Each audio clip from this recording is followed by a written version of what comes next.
दिल से जोन कहला है तोर को जोन कहला है तोर को दिल से आशीर्वाद दे जोन कहला है तोर को दिल से आशीर्वाद दे तेरे बाबू माई के हम भक्त नहीं तारा कोई दिक्कत ना है हमारा बस देखत रहिए एकदम चाची तोर लड़का तोरा साथे बा और कोई के असर नहीं के बता ठीक बा चाची हम तार तू ही बड़ा ठीक बा काफी बा एगो लड़का वो कहते हैं ना कि तुम मुझे अगर एक बूंद दोगे तो मैं तुम्हें समंदर लौटाऊंगा।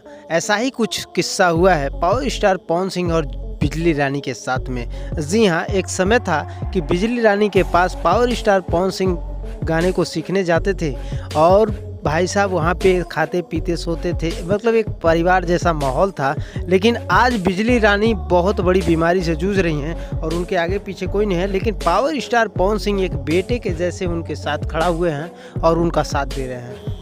लखनऊ में इलाज के दौरान जब पावर स्टार पवन सिंह से बिजली रानी मिली तो वहाँ पे बहुत भावुक नजर आई है और वहाँ पे उन्होंने बहुत बड़ी बड़ी बातें बोली हैं। जोन कहला है तोर को जोन कहला है तोर को दिल से आशीर्वाद दे जोन कहला है तोर को बात भी दी है। तो आपकी क्या राय है कमेंट बॉक्स के माध्यम जरूर बताइएगा। क्या पावर स्टार पवन सिंह का काम ये सही है? हमको तो लगता है कि वो सबके लिए दरिया दी है, तो आपकी क्या राय है कमेंट बॉक्स के माध्यम से जरूर बताइएगा। और सही बेहतर पर्सन को पाने के लिए हमारे चैनल को सब्सक्राइब कर लीजिए। मिलते हैं नेक्स्ट